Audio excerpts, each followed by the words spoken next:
Anyways, cheers, ladies. Cheers to my fire. Cheers. Cheers. You're both having red. At what time? At 3:30 in the afternoon? Good for you. Stephanie, these are desperate times. And I have been in lockdown for 13 days now. The bubbles that I had to put aside because I'm out of bubbles are like my Australian Shandong, my last bottle, because they're the only damn bubbles I have left in this house. I'm pretty bad when I'm scrounging too. I'm thinking myself going, my big stress in life, right? You know you're spoiled when you're like, oh, all I have left are rosés. Right? It got to the point you start getting sick of rosés. And most of my home stash, we just stopped buying wine for the house how many months ago? Because we've only ever been having it here. So yes, I have a nice little stash in storage here now because you don't know if you can see behind me, shelves are empty. They are empty. They are empty. Did you drink it all already? No, we have it locked away because we're having a downtown thievery problem. I have heard. Yes, so we wanted it not visible. So the wine fridges are empty, aside from like there's one that has like just soft drinks and beer still left. Everything else is like locked away. So we took everything down, cleaned out the fridges, put everything away. But it's one of those things that I can still access it. So I'm sure I'm going to get a message from Norm before I come home saying, while you're there. Can you pick up? I'm not going to lie. You almost got a text from me earlier this week. I was craving a good Chardonnay. Butternut. And that's the whole thing is that I'm legally allowed to sell it. Yeah. But I also told, because I asked the staff the day that, actually I messaged Alex right away when the liquor board announced that I could sell it. And I said, I can't do by the glass because you can't do cocktails by the glass, can't be open alcohol. Yeah. I don't have many beer. No one's going to do that. We just finished closing our takeout orders. Mm-hmm. So now I am sitting there thinking, okay, so what are the odds that someone's going to want to buy a bottle of wine from us, right? And Alex said, he goes, nobody's going to want to pay more than what they were getting at LCBO. The only time that they're going to contact us is if, okay, like I have some bottles from Foreign Affair that you can't get at the LCBO. And I have some other stuff you can't get at the LCBO. What about that bubbles that I like? The cheaper one that you carry. It starts with a V. Vino Verde? That's from Portugal. No, it's bubbles. It's like sparkling wine. Oh, that's Champagne Victoire. Victoire. That's what it is. So that one I've got under lock and key because I think I have one bubble. I had a custom order that stuff in. Oh, yeah, because it's an actual. That's who I was thinking of. Because it's a really good champagne, but at an amazing price point. Yeah. And when I have to like upgrade a regular sparkling cocktail with a champagne, this way I can actually do a real champagne without making it charge somebody an extra $20 on top of their drink, right? It's a great price and it tastes good. Like it's a nice, that night that I came in with my the time I came in with my girlfriend, with Sarah, and I'm like, can we have the Victoire? And then we ended up having the Moet. I'm like, you know what? I like them both pretty much the same. Like it's a really good champagne. So it's hard to find. Yeah, those were the two I was thinking of, was the Victoire and the butternut. I was like, butternut, yes. I think I still have butternut somewhere downstairs, but remind me later to try to get you a bottle before Norm drinks it all. Yes, that is very important. Because I can still order it from my distributor if I need to. Like I can order more if I need to. So that's another thing that this is a good time to mention this on the show. Welcome to Flying for Flavor. We're just talking. And I realize that here we are just like chatting away and didn't do my whole Flying spiel. for Flavor. Welcome to the new millennium, the new normal. We're discussing our stress over getting the wines that we love. We figure that's fitting. So my distributor's like, I can still order in stuff. I just ordered wine from Carlo Estates yesterday. Oh, nice. So a lot of the Ontario wineries are shipping for free on minimum order quantities, and you can do mixed cases. So Carlo Estates is an example. They usually do a minimum of 8 bottles to ship for free. They're now doing a minimum of 4 bottles. Oh. Right? I was gonna go and see Sherry and Saks when I was down in Trenton, but there was just so much around the whole idea of like we had just started that social isolation and stuff, and I thought, you know what, I don't want to go and do anything extra. A lot of them have shut down early. A lot of the wineries because that's not the tasting rooms are not where they make money that cost them money, and they have to pay staff to be there to offer the samples. So it was an easy sell for most of them just to make that decision and shut the doors. So they're still making wine and selling it, which is great, but now they're just worried, they're just arranging to ship to home. And a lot of them where we're having difficulty, I know that Sherry Carlo was telling me about how she was having difficulty getting distributors in the winter and delivery people to get it here on time so the wine's either not frozen or whatever. But now that the weather's warming up, it's not as much of an issue anymore, right? So I'm thinking about, like, there's wineries in Nova Scotia that I know, like Benjamin Bridge, you only need to order 3 bottles from them to get it. But there was a flat rate of $15, I think, to ship. But they do phenomenal stuff. Yes, and they're all talking about their pet nat stuff. And a lot of these wineries are also doing online tastings and discussions with winemakers on their websites and Facebook pages and Instagram Live. And so you can actually go and do, like, you know, just research on all these wines ahead of time, which is a lot of fun. So that's my way of supporting local. I say that aside from the fact that I'm drinking an Australian wine. I had to open it for the cocktail for today, so I figure, I'm going to get started with pink. I don't know what ours is. Oh, it's a Californian. No, that can't be right. No. That Rioja we've been drinking, Stace. I can see it. That's Montecillo. Yeah. Yes, that's Montecillo. Oh, I know the label right off the bat. That's a Montecillo Rioja. This is what I'm drinking. Yeah. Look at you. Look at both of you are drinking Spanish Rioja blends. Norm would be so pleased. You're welcome, Norm. I share it with you, but you can't come to my house, so he's probably drinking that same Baron that you have, the Reserva. I'm guaranteed that's what he's got open at home right now. Well, this is actually my isolation stock that before we went into lockdown, Stacy dropped off 3 bottles of this for me. So that's why all I've got left is my red, because that's what I stocked up on when I knew I wasn't going to be going out. But my bubbles are next, because I didn't realize my bubble stock were so low because that's all I've pretty much been drinking for the last, because, day drinking. Yep. So your first day free, are you going to run to the LCBO? Maybe. I'm also thinking that is it open on Sundays still?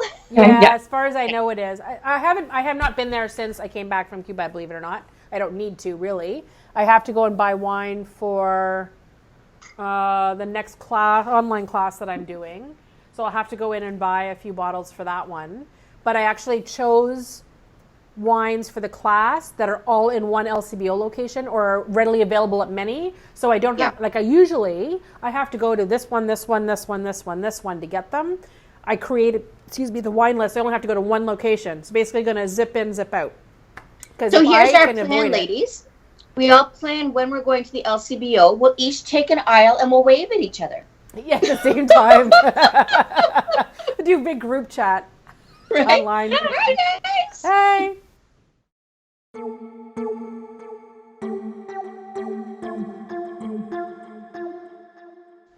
How are you managing, Stace? I'm okay. Yeah. It's not really a huge change for me because I'm on my own, and I'm good at coexisting by myself. No, and that's difficult for a lot of people. And I said, you've always been one to even travel by yourself, so you're okay with alone time, which other people are not usually, right? I mean, I do go into my head a bit more than believe it or not, more than I normally do. But just more of the worry. And, we were talking a little bit earlier. I won't probably get into it too deeply, but it is what it is, right? But we're all going to go into that sort of anxiety mode a little bit more than we're used to. Heading into a grocery store, going and you kind of wonder. And I remember I was texting you guys actually, and I'll put it up here. I was in front of the Dollarama in the south end of the store. I just needed to go and pick up. I wanted to get paper plates to have because I wanted to have them to use them if I needed to use them rather than doing dishes. And a girl. We're at a point now, this is where I'm going to get to lose the PG rating, like fuck the environment. We're back to using plastic bags at the grocery store, right? No usable cups anywhere. I've gone. Can I just point out that Stephanie gave us our E before I did? That's so funny. I'm congratulating you using paper plates. That's hilarious. So, but the whole reason I was going in was for that, because I didn't want to spend a ton of money on, because I don't know how many I'm going to really use. But I sat there, and all of a sudden, out of nowhere, I saw an older lady. She had white hair, but she was tanned, like extremely tanned. So I knew I knew that she'd been away, but I could tell that she would probably not have been in quarantine for the 14 days because She was way too dark. she was way too dark. And it just she was dressed the way that she probably would have dressed in Florida because that day was nice or wherever she went. That's somebody who didn't go to Florida for a week. That's someone who went to Florida for a sunburn thing. Winter, yeah. Couple of months, right? And you could see it because the color and the tone was different. And I thought to myself, and you're walking into Dollarama. And I thought to myself, there's a lot of people in Dollarama, a variety of different people, right? Kids, moms, single moms, me, you never know. Like, I mean, half of my kitchen is outfitted, like all the, the things that you use on the stove. What do you call them? Utensils? Not really, but. Kitchen gadgets. Gadgets. Yeah, they're utensils. Yeah, utensil kind of thingies. I buy them all from the Dollarama because I always end up wrecking them and then buy another one, right? Rather than I don't spend like $1 million on stuff except my corkscrew. That's something I spend a lot of money on. And that's why we're friends, right? I went a little bit, crazy on my corkscrew a while back, but no. So I walked in and she was like, I waited till she came back out. Because I didn't want to be in that realm. But then I started thinking and panicking, like, how much did she touch? What did she touch? Wonder if she touched paper plates, right? Like, I know. And I kind of walked in and I went and I did go to the cash and they were very normal. Like the lady behind me was not social distancing. And I said, would you like to go in front of me? Feel free. And she goes like, no. I said, well, then I said, can I kindly ask? There are lines. Like, follow them. That we're asking people to. I'm like, I really am sorry because we all have to assume that you have it and I have it. Yeah, and that's exactly it. And I was a little bit perturbed because I was like, you know what? Give people respect. And I've met more people that have not done that and that are like almost not even aware of what's going on in the world or they don't care. They think it's. And there are people that I know that are in professional sales positions in pharma that are going, it's all a hoax. These numbers. Oh my God. And they're posting this kind of stuff. And I'm looking and I'm going, it's only going to take one of your parents to pass away because of it, or one of your children, or to touch that. As soon as it comes close to your life, then it'll be real. And that's selfish. Yes. Yeah. I'm not even beating around the bush with that. That's a selfish outlook. I agree. And it's been really interesting because, as everyone knows, I'm raising teenagers. And I was worried when I came home. I'm going to get emotional, so sorry. But I was worried when I came home from Trenton. And so a bit of backstory. My family's been really keen on kind of following the rules and making sure we're doing the right things. I have one of my best friends, her daughter is in a group home away from Sudbury. So her daughter was having some anxiety. So I was like, let's go see her. So she knows that everyone's okay. And she's got some connection to home in this crazy time. I didn't know at the time that CFB Trenton was where all of the Canadian quarantine was. So like the people who came from the cruise, that big cruise where like all these people were locked in. The first cruise, that's the Diamond Cruise. When they came back, they were brought to CFB Trenton and those who tested positive are still there. We had like I apologize. I don't remember but it was like a member of parliament or a like foreign dignitary who's Canadian was there and it tested positive. So I was literally in like the shitstorm of where we are, and the hotel that I was staying at, which were amazing. And I'd love to quote who they are. And I just blanked, so I'll kind of like we'll chat. I'll send you the detailed stuff. They did a phenomenal job of A, making us feel comfortable, and B, walking the walk of how to make sure we were safe while we were at the hotel. But our hotel was filled with Red Cross workers and militia people who'd been called up who were working with the quarantine people at CFB board. And so that's why my family chose to self-isolate for the last 14 days. Because a lot of people go, why are you doing this? Blah, blah, blah, blah. I'm like, I'm pretty sure I'm fine based on, like I had a great talk with one of the front desk clerks who herself was immunocompromised.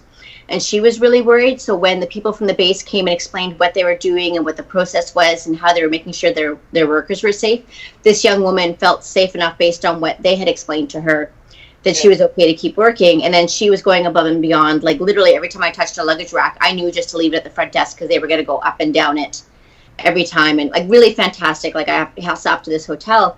But when I came home to my family, I said, "Okay, guys, like, I'm sorry, but now you're locked down." I mean, I went to help a friend, and this is the result of it. And I have to give a lot of credit to my whole family. My husband was like, "Yep, there's no question." And I love my husband, but he's pretty stubborn, so he doesn't always agree with my perspective on things. But he was like, "Nope, this is what we've got to do." My daughter was like, "Yep, Mom, I get it." My son was what I was most worried about, because he has a girlfriend who is at university, and she was in residence, and of course they've shut down the residence to anyone who doesn't need to be there. Yep. So she's moved back in with her parents, and they were the ones I was most worried about, because his girlfriend spends a great deal of time at our home. And I said, it's not that I don't love her, it's not that I don't want her here. I don't want her to get sick if I happen to have contracted something. And my son was like, "No, Mom, absolutely." And his girlfriend as well, Grace, was like, "No, Mom, absolutely. It's no brainer. We don't need to see each other. This is more important." Now, it's going to be harder for these kids as we go on, because our lockdown will be lifted. But we've also had the discussion that just because our like self-imposed isolation is done, doesn't mean we can open them up. Like, you know, they're very young. They're 17 and 18. So she's not living here. That's not good for them. So, you know, we'll do some crazy things. Like he's preparing, actually right in this moment, he's preparing a gift for her that we're going to drop off. And I said, we'll Lysol it before we drop it off. And then, you know, she can Lysol it when she gets it. But finding those ways. But my family's been really, really supportive, and really, like, there's been no debate. And teenagers, if anyone out there has teenagers, you know, they argue with you about everything. But thankfully, my kids have been like, "No, Mom, we get it." And we've seen it, my friends have seen it, where kids are like hanging out in clumps at the end of their street or whatever. And as much as our parents, and my parents are good because they've got health issues, so they're staying home. But a lot of our parents are the hard ones to say, like, "No, don't freaking leave your house," you know. And I get it, because especially my girlfriend's parents are Italian immigrants, and they're lovely, very strong-willed people. And she's like, "Mom, get out. You cannot come to my house." And the kids are the same way. The teenagers and the ones that are like in between that, where they're like 17 to 20, kind of not quite full adults, but not quite kids listening to the parents either, have been defying. So I'm very fortunate that my kids have taken it pretty seriously, because a lot of people aren't. Yeah.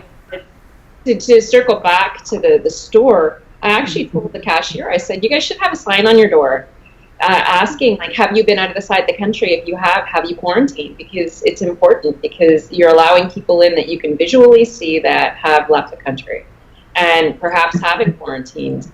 And I don't know, there's no really enforcement of it at this stage. However, it's important to keep your staff safe. Well, I was at the grocery store near here, that one time that I went a few days ago. I saw they have a sign. It's only an 8.5 by 11, and it's on this wall between the door and where the buggies are. Like, nobody's going to see it. Yeah. So, like, what? They feel like they posted it and it's good enough? And then they're counting the number of people to go in. But the lineups, like, we had to drive by there from our storage unit to go back to the house today. And the lineup, everyone's wearing, they're all 6 feet apart, but the lineups are all the way down around the building waiting to get into the grocery store today. Like, okay, don't go on a Saturday, number one. And then the other day, normally I had to go drop off a box at Shoppers at the Canada Post. Yeah. We were walking back up Elm Street to get back home, and he said, "Well, while we're right here," he said, "I'm just going to swing in and get a 6-pack of beer," thinking it's not a big deal, right? By the time they got there, they're already clocking, because they only let, I forget how many people in. It's like 3 to 5 people at a time. Like, it's nothing. That's a big beer store. It's mostly warehouse stuff, and I guess with staffing, they only allow, it actually says, I think it's 5 or something like that. So like 5 people at a time. Wow. Everybody's lined up. So when he got there, so I stayed outside, like at the end of the parking lot, by the sidewalk, and I just stood there and waited. And then he was the third person in line. This was like 4:30. So now you know where I'm going. In that 15 minutes that he waited in line to go in to get his 6-pack to leave, the amount of guys in trucks with hats with their buddies in the car, couples coming in, couples pulling up. She waits in the truck. He gets out. First of all, it was all trucks, which I laugh about. That's like a Sudbury thing.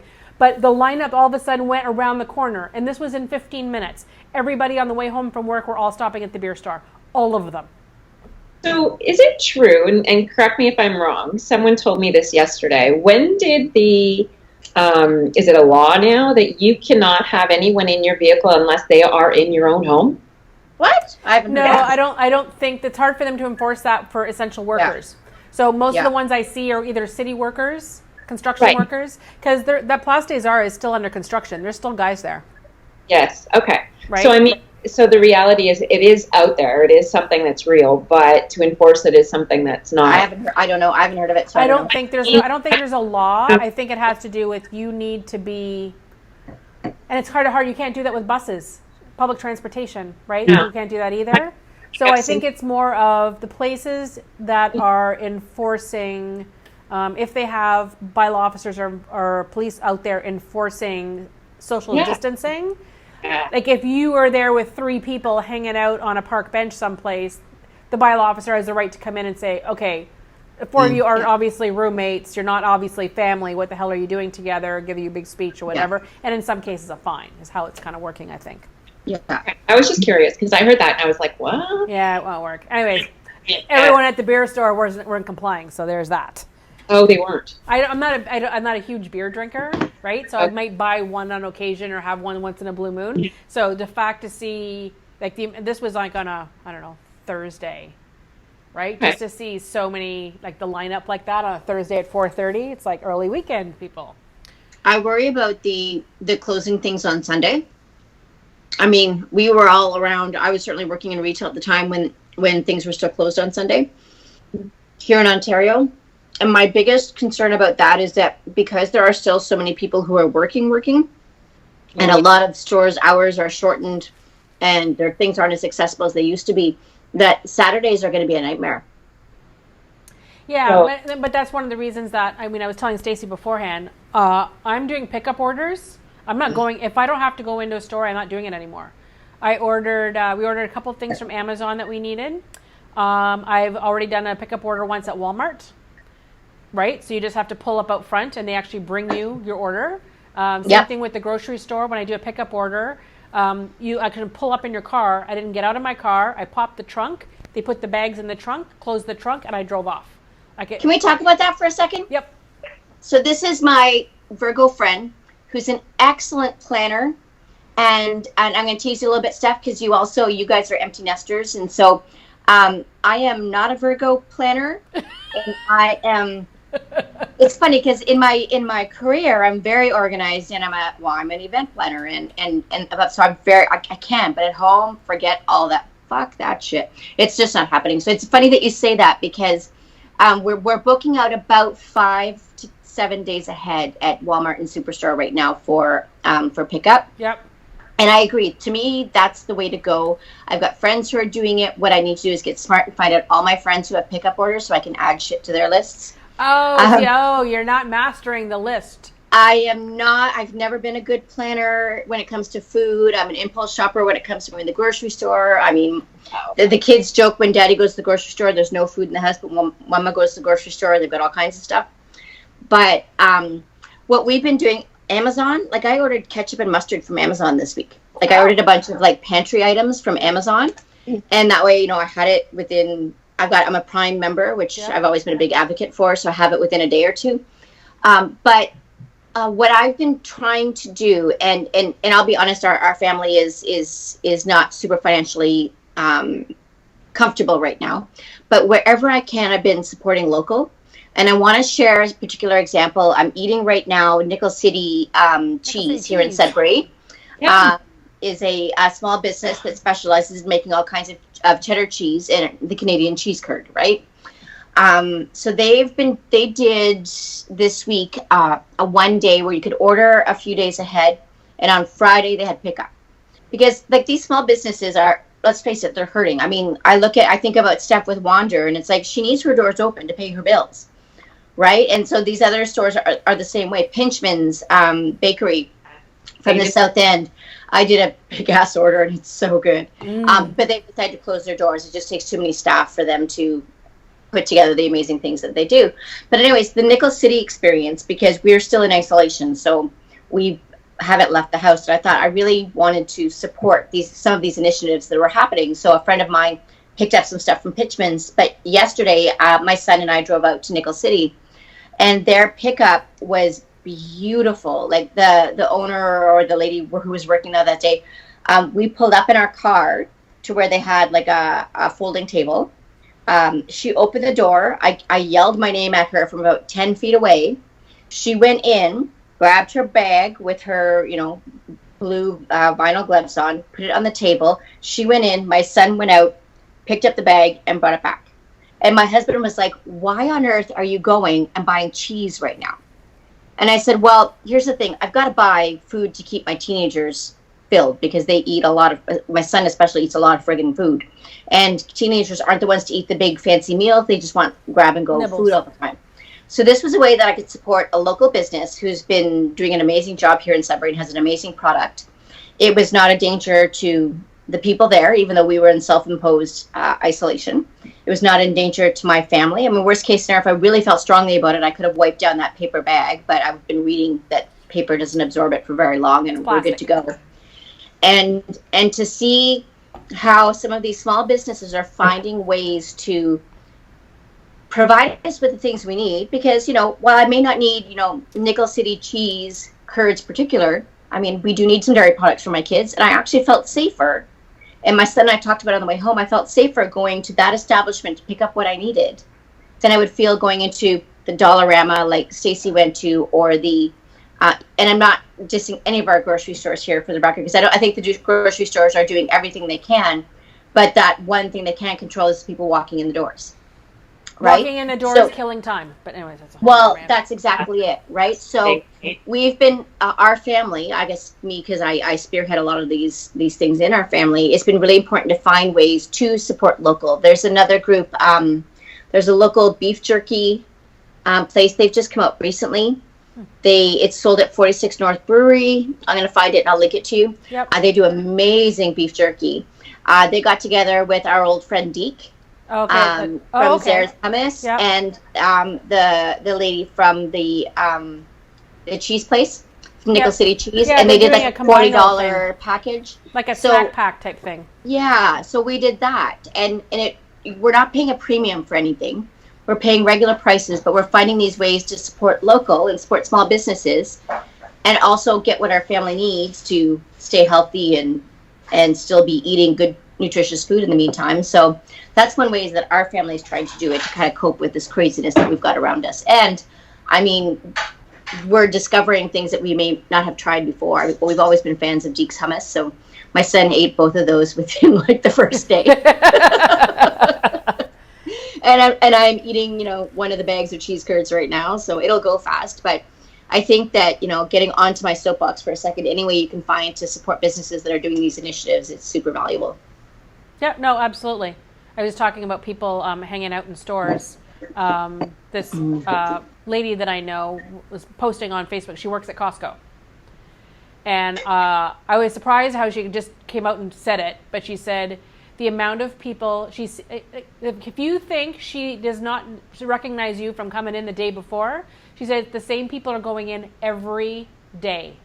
There's customers that are showing up there every day. Either they're looking for excuse to buy. She goes, they don't come out with a whole lot, but she's seeing the same people on an ongoing basis. Meaning they're going in and they're just killing time at that point. Because it's not like you run out of something when you go to Costco, right? It's quite a while usually before you run out that you have to go back. So the fact that she's seeing people like that on an ongoing basis, because I'm sure, I have a funny feeling they're probably not doing their hot dog sampling thing. Their hot dog thing, right? Their thing. Because I heard they cut it right down. I'm surprised they're even doing it at all, unless they're doing completely just takeout. Probably, I would think so. Because usually that whole cafeteria area is packed. Yeah. You know who will know, ladies? Our friend Bill is a fan of the $2 hot dog and soft drink. So if anyone knows, Bill will know if they're doing their takeout right now. I had my first hot dog in years. Where did I just have a hot dog? Cuba. That's when you know you're freaking starving. I ate a hot dog in the VIP lounge in Cuba because I was freaking starving. What was that buffet? You said they had hot dogs in the rice and hot dogs in the fries. There was hot dogs in everything. Hot dogs in the scrambled eggs in the morning. Hot dogs chopped up and everything. Yeah.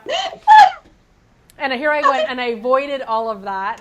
And I mean, to their credit, they did their best with what they had. Like, their management was cutting back on everything because they knew that the amount of guests were reducing. right? Everyone was leaving. So they weren't going to start ordering in more stuff. So they were just trying to stretch out what they had. But I mean, yeah. So by the time I got to the airport, and then our flight was delayed 2 or 3 hours, and I already had like their ham sandwich, right, for breakfast. Bam. And I didn't want to leave the VIP lounge. I'm not going out to the big chaos of the airport in Cuba. I'd rather stay in my little bubble of the VIP lounge, right? Because it came with our ticket. So I was sitting in a corner, just like on my phone, working on my computer, whatever. And so the Norm said, "Do you want another ham sandwich?" And I went, "No, I'm going to have a hot dog." And I told him after, I said, "I think that's the first hot dog I've had probably in 10 years." Well, and you're a vegetarian. It wasn't bad. I wouldn't have had it at the buffet, but I mean, they toasted the bun and everything. I was very impressed. Oh, it's a fancy hot dog. It was a fancy ass hot dog, and not like those little red hots either. It was like a. Was it like the foot long? No. Oh my God, where was I? I was at a local golf course, and we were doing a wedding. And you know, I feed my staff throughout the day whenever I can. So it's all the times it's like a drive-through as we're going from one place to another. So I bought my assistant who was working with me that day. We bought ourselves each a hot dog. But when people say foot-long hot dog, I mean, it's like, okay, here's a normal one. Here's the foot-long. I mean, men don't really know what 12 inches is, right? Sorry. But this hot dog was like this long on a regular bun, which was like this long. But it was like a hot dog. Like, it was hilarious. Yeah, so that's my foot-long hot dog story. Crazy. You're welcome. So it's interesting you talked about the bored people, because that was one of the reasons why we've got a few little videos that are on social media, and I'll keep posting them. I've got a few more kind of that are in the pipeline for like what to do when you're on our staycation, I've been calling it, which we know it's not really a staycation, but what the hell, it is what it is. And it's hard because a lot of people, like, again, our isolated family, we're happy doing our own thing, but a lot of people are not. So finding ways to keep yourself and your family entertained is really challenging. And I hate to say it, and I think a lot of parents will disagree with me, but talk to me when your kids are teenagers. It's a lot easier when they're younger than as they get older, right? With my kids when they were younger, I had all of the things. I was that mom who had like all the file folder games that I made from scratch from things I downloaded from the internet, and we had all the educational. Yeah, I was that mom, the Karen. That was me. But as they get older, it's a lot harder, right? Because obviously they're not excited by like a worksheet on like fractions or whatever else. So it's a whole different world when you're trying to eat. But even as grown-ups, it's hard for grown-ups to keep themselves entertained. So one of the things that we've been doing is, I mentioned earlier, playing games online with a bunch of friends. So like finding online, there's a lot of online websites that have either opened up their doors to things that they may have been paid before that are now open. There's a lot of kind of bootleggy type websites, like the one that we were playing Cards Against Humanity on the other day. We tried to do it on the official Cards Against Humanity website, and it was really, really buggy. So we just went to a bootleg one. But finding ways, Steam is like that's where I wish my husband and son were around. Steam is like a game platform, I guess, online. So we play, I don't know if you guys played the Jackbox CD game or DVD games in the 90s. So we play the Jackbox games, but they're online now. So I basically invested and bought the entire set of Jackbox games. So we play them at home a lot because my kids in general, as soon as you give them a device, they're a lot more interested in playing a game with their parents. But now that we're in this situation, we can do it online. And so we get into a Zoom room. We could do it with Skype or whatever. And then we get into the game and we play the game together. And by doing, actually, we did one at when we did the Kahoot game, was a similar thing at our live event last year. Oh, at Casa Mexicana. At Casa Mexicana. So doing stuff like that, we do that online now. And it's interesting because like Stacy's on her own at home, and I've got a number of friends who are on their own at home. And like involving my friends, no, Stacy, I'm not going to, oh my God, she's doing, no.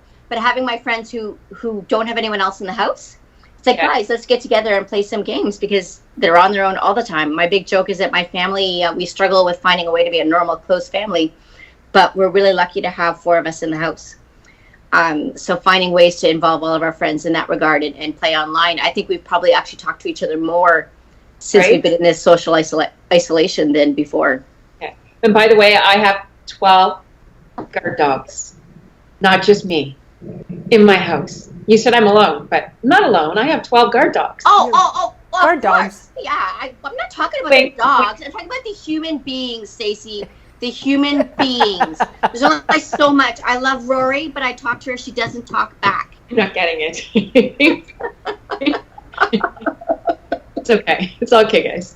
It's okay. I'm not really alone. That's what I'm trying to say. Okay. Gotcha. In her apartment building of 65 people, she's fine. Yeah. Thank you. Yep.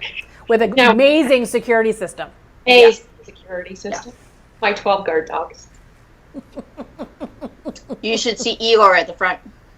Igor at the front. Igor. Yeah. Guards the door. Crazy.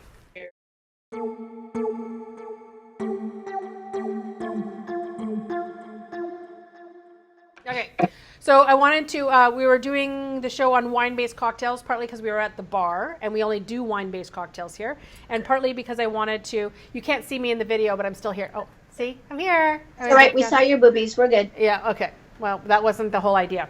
Anyway, so I wanted to showcase on the true sangria recipe, so that when the spring comes and people start trying to post all their crazy ass so-called sangria recipes, it's not even something worthy of posting unless you do it properly. It's not a sangria. I'm excited about this. Just because it has wine in it does not qualify as sangria. I've been venting about this for years. There's so many restaurants and chain places that will call themselves a sangria, and they may have a splash of wine in it or top it up with some sparkling wine, but essentially it's like blue curacao and vodka and whatever. No, don't call it a sangria because it's got to be based with wine, and it has to have wine. It's got to have fruit. But as soon as you part too many things in it, that's where it gets screwy. I agree. So the classic version, we're going to use brandy.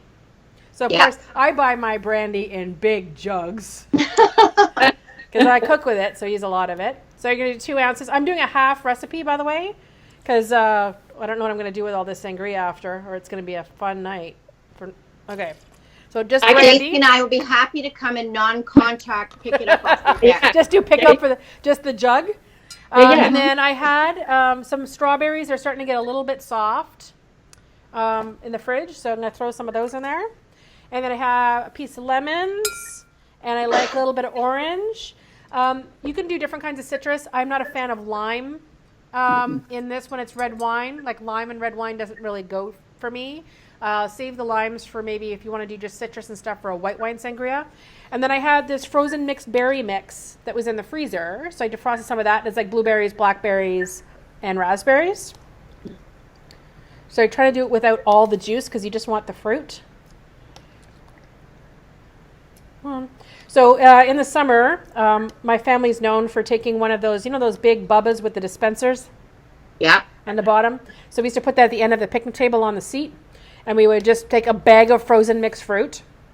And then you can even buy frozen sliced citrus now. PC sells it. So you don't have to waste buying like whole lemons and limes if you don't want it. And then I had, we would just basically just keep topping it up. Like we'd add this, add some ice, add wine, add brandy, and we just kept adding it too. So I just want to mix this a little bit. Just to sort of get the brandy in with the fruit and the citrus. And then you're going to add wine. I am going to use today a Baco Noir from Sandbanks because that's what I have.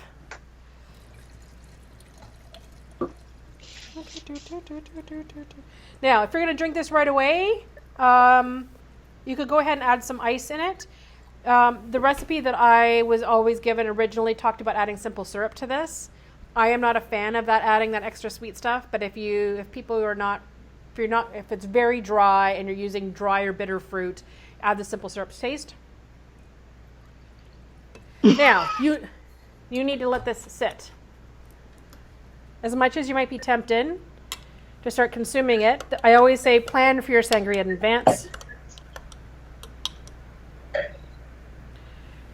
can add some extra ice just to keep it a little bit chilled for the time being. So I would put this in the fridge and I would leave it. Yes. For a good hour at least. So this is something you want to do before people show up. Don't add too much ice to it. That's just to sort of keep it somewhat chilled, so it chills faster in the fridge. And then when you're serving it, this is where you're going to put ice in your glass. You can use a regular wine glass, or you can use... Can you put the glass lower, Steph? We can't see it. Glass. There. Just a classic glass. And then you can put ice in it, and then you can maybe add an extra orange slice, maybe put in a whole strawberry, something like that. And then you can go ahead and pour your sangria in it. If you find it's too strong, because again, brandy, right? You can. Sometimes I've done it where I've added a little bit of soda water, right, just to sort of lighten it up a little bit, so it's a little bit more refreshing, adds a little bit of bubbles, cuts it back. But be careful; it is lethal. It will knock you on your ass. But that's the traditional sangria that you would get in Spain was close. That is pretty much what it is. They will just make that in large fats. Okay, so that's the first one. Second one I wanted to do, again, it's also from Spain. I introduced, there's a lot of people that surprisingly know this. I'm throwing ice all over the place. My little scoop here. I actually taught somebody how to make this in Cuba when I was there, the bartender. So just going to I'm doing this in a rocks glass, but you can also do it in a highball if you want. It's really hard. It is half wine. So just whatever, some kind of dry fruity red is usually good. And then, ta-da! Coca-Cola! Oh, I was so intrigued by this. It now, is just think like cherry Coke. Oh. But not as sweet. Gotcha. Right? Okay. Interesting. So it is. So the story is, you don't have, and then if you want to, you can add in garnish with a piece of lime or lemon, or you can just throw it in. But essentially, that is the calimocho. It is from northern Spain, and it is the. This is the drink where the kids used to just take all of their parents' red wines, ends of the bottles, that kind of stuff, and they don't like wine when they're younger. So their way of getting to drink the alcohol or getting it down would be to mix cola in it. So that's where you get these college kids and high school kids or whatever that were trying to train themselves to drink red wine, so they would mix it with Coke. So it's surprisingly not as bad as people think it is. And anyways, I suggest you try it, especially non-wine drinkers. This is a good one for somebody who's usually drinking like a rye Coke. We used to get people, I feel silly talking to you guys when I can't see you. There you are. Yeah, that's better. Yep. So when I'll just do it for the demo part. But we'll get people that used to come in the bar and they're the boyfriends who are not wine drinkers, right? Oh. This is one that they will actually, we get them to try it. They're like, oh. I said, yeah, it's not that bad because they still get the flavor. Hear that, Mark? Mark says nope. Interesting. Did I not get him to try one when he was here? I thought I did. No. I would never get him to try one? He's pretty stubborn. He's okay. never ever met a wine that he likes. Okay, so let me get my little, man, I have all these cocktail trios. Can I ask you a question about your sangrias? Yes. So, funny that. So that's actually, I'm no connoisseur. Well, yeah, no, I really am, but of the sangria. But for our dance competitions, everyone else brings like food and all these other things. Yep. I bring the sangria. Yep. And so what we do, because we like to drink basically morning till night when we're at dance competitions. But I love my friends and don't want them falling over themselves by like 5 o'clock, which we're not. We're very responsible parents, and we would not. But what I do with our sangria is I actually do all the same things that you did, but I add juice. Yeah, there's a lot of people. I know there's a lot of people that used to make they call it sangria, and they used to just do red wine and orange juice. Okay, no, that's gross. And that was like, no, it's way too much. Like say what you just did, I would add like maybe like a pomegranate juice or a cranberry juice, and a little bit of Sprite or something to give it some bubbles, like just to say. So go behind, because we know that a traditional sangria, knocks you on your ass, because it's not just wine, it's wine and booze.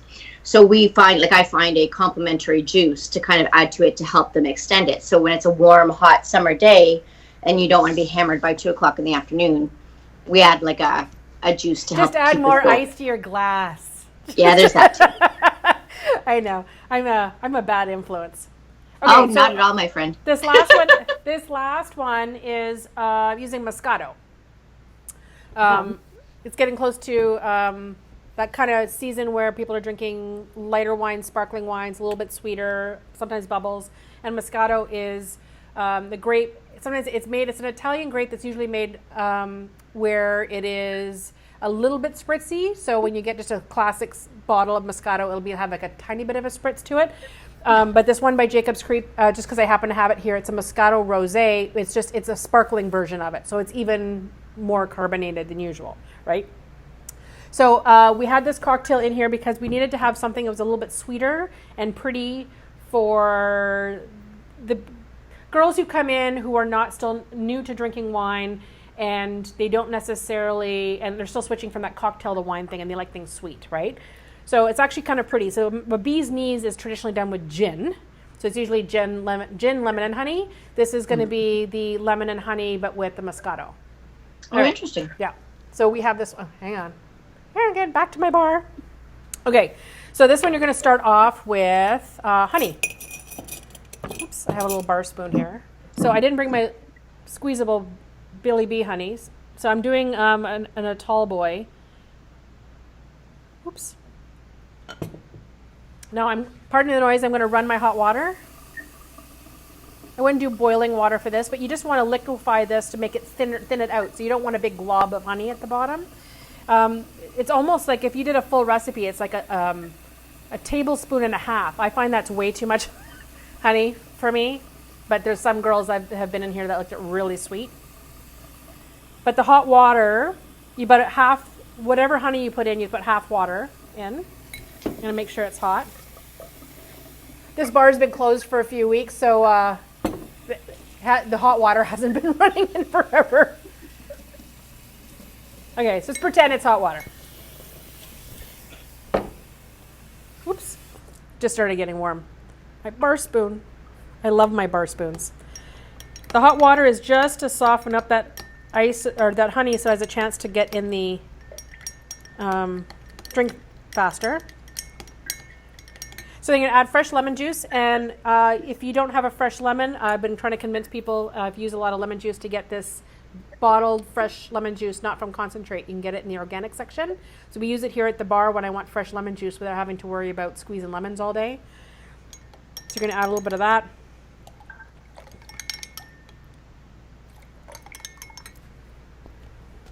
Make sure it's good and stirred.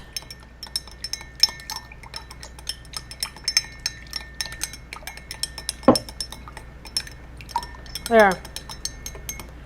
And then you're going to top it up. Well, actually, we're going to add ice first.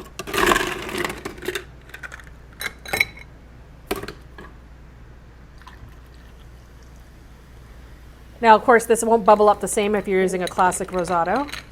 But it's this like pink lemonade color. Especially if you use a pink one. Am I the only one who wants to run to Wander right now to drink all of these things? Like I'm in. I'll stand 10 feet from you. 10 feet? Yeah. I'll be extra safe. There. Lemon. Moscato Bee's knees. Very nice. Very nice. So you get the floral. So you're going to get, Moscato already has a bit of floral. Move your camera up. I know, I'm doing that. There I am. Already has a bit of floral notes to it. So that between, and I'm used the honey I happen to use was a summer blossom honey. Right? So I'm already getting those floral notes. So it's a very pretty spring drink. Pretty. Anyways, that's 3. See, so this is when you're buying extra wine. So now how you can use up your leftover wine that I've heard is leftover wine. We should do an entire, well, yeah. So the occasions that you have leftover wine. Okay, so that's it for me. Anybody else have another one to share? I got one. Mine's really simple. So that last bee's knees one was beautiful, but damn, there's a lot of steps, my friend. Well, I gave you the easiest one, which is the half and half. I give you the Calamocha, which is the easiest one. And the Moscato Bee's knees was just a matter of the honey and the lemon. Anyways, it's worth the extra steps. You. Stephanie, I'm teasing you. Okay. So here's the tired mom version of some of those. Yep. So I do have a couple. I'll show you this one, and then I'll tell you of like a couple of variations of potentially stuff as a mom you can find around the house as well too. So this first one I did for a upscale wedding we did last year, and our bride loved sparkling wine. We had 350 guests. So my concern was that we wanted to come up with a sparkling wine cocktail that we could do really quickly, that was still looked impressive, but wasn't like over the top, too much work to do. So we bought, and I've had these before and I love them, the wild hibiscus. Mm-hmm. And the big joke is that I've got a case left for Steph, so it'll be featured in Wanders someday soon when we reopen. So I used to order them from the States. I used to order the big jars. Yes. I just did the case because I didn't want to open them all. So what you can see here is this is literally a hibiscus flower. Ew. And it's packaged in syrup. Oh. So I put the hibiscus flower, and I'm going to put like, my spoon is small, so I do a couple little teaspoons of my syrup. Where did you ask where you got that? Amazon. Okay. Was it Amazon, or you can actually order directly from the Wild Hibiscus website as well? And it's actually really easy. I used Amazon because I've got Prime, so I got like free shipping. Okay. And I had to order a lot of it at the time. And then I'm just going to top it off with my bubbles. So yeah, this is not something we get in Canada. This is Shandong. This is actually the Australian Shandong. So this is the one I told on a show that my husband actually brought it back for me from Australia the last time he went. So why this one is so impressive is because you're basically giving someone a pretty pink cocktail with a little flower in the bottom. Yeah, the flower opens up a little bit. Some of them do, which is kind of cool. And it's surprising. You have to tell, you can eat the flower. You know, I used to stand there at the front during weddings and stuff, and I would say, tell them to, why not? It tastes like rhubarb. Oh, but I don't like rhubarb, so it's nothing. Like a sweeter rhubarb. Like every time I had people to try it, they're like, oh, like they were scared of what it was going to taste like. But you just think it's like a candied rhubarb because of its candied, right? Okay, so I'm back. So if you want to make it really fancy, okay. I ordered these Napa Valley. They're rose hibiscus bitters. Oh, fun. Our friend Dan over at the Alibi Room introduced me to bitters. So if you want to add just a little beep of bitters to give it a little bit of a more flowery taste to it. I love bitters. We don't use them enough here. So again, if you're not like the Shandong that I've got is a cuvée riche. It's an extra dosage, so it's very sweet. So this has made it extra sweet. But I found that you can actually do this with a drier, cheaper sparkling. It actually lifts it a little bit more, so it makes it a little bit more palatable, which is cool too. Well, I've done it with sparkling water. That would be good. For guests that they can't drink. And then so that's kind of like my prettier version of this, but you can do a lot of really cool things with sparkling wine. Like, have you been to like a circus themed event where they do it with the cotton candy? Yes. That's super fun. So you take your champagne glass like this, and you just put like a chunk of cotton candy in the top, and of course it immediately melts. And all it does is sweeten the wine. So again, but it's a good show. It's a cool show at events. People get super excited by. I know Stacy's like, "Oh my God, you're ruining the wine!" I wouldn't do this with champagne. I would do this with an inexpensive sparkling wine if you want to do like an impressive looking effect. Is what you're going for. Yes, please don't use real champagne for most sparkling cocktails. No. The only time I've ever used real champagne is for a classic champagne cocktail, right? That uses the bitters and the sugar cube and the cognac. Like a French 65. Only time I will ever use real champagne. Everything else is good with a Spanish cava, Italian prosecco, something as long as it's dry and bubbly. Canadian sparkling is good enough. I'll pick on Frixnet for a second because I don't love a Frixnet on its own, but a Frixnet I'll use for is that or is it Freshnet? Freshenet. So I'll use a Freshenet for something like this as opposed to, like I said, an expensive wine that I just happened to use today because that's all I had in isolation.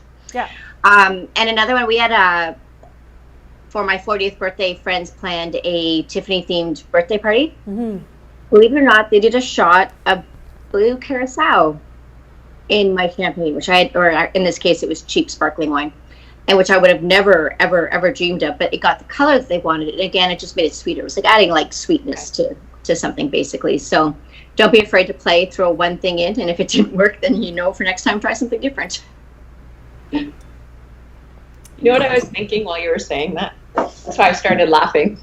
Could you imagine taking like creme de menthe and putting it into the bottom of like a sparkling full of you say curacao? I was like, oh, I drink blue curacao. Never. After working at Ralph's for so many years, like the idea of anything like a blue curacao or a melon liqueur or even Bailey's. Yeah, no, between orgasms, melon balls, and all the like cheap ass drinks, they just add blue curacao, and all of a sudden it's like the perfect drink for all these girls. I can't drink any of that shit now. I used to drink Killer Kool-Aid. Yes! With the popsicle, they used to actually put a half a popsicle in those things. That was only at fancy times. That's not when I worked at Ralph's. Never drank that stuff ever. I was such a boring bar girl back then. Man, oh man. I was a shooter girl. I had to sell all that shit to survive. There you go. I don't really have a cocktail, but we were talking before. I don't really have a lot at home to do a wine cocktail, and I probably would just go to a spritzer. And we were talking about that earlier, Stephanie, where you would get like a Perrier. My Perrier today is actually grapefruit flavored, so don't do that. So remember, I said don't do that. I know. So I'm not going to. I don't want to waste my red wine in my grapefruit Perrier water. So I just am going to say that's probably where I would go to, is just a very simple, more wine. That's my fix for, like, if I have a crappy wine at a wedding or a cheap bar. Yeah. I'll pretend it's a spritzer. Give me that white wine, but add Sprite to it. Okay. Or give me the red wine, but can you add some cranberry juice to it? Because, again, I mean, it's hard to, when you go get a cheap red, I mean, there are not a lot of cheap red wines that are good that people realize at venues and stuff. So, but everybody has what's that? We call them wedding wines.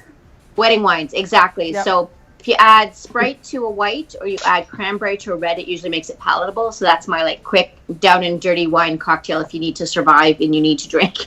These are ways you can drink the cheap wine and still survive.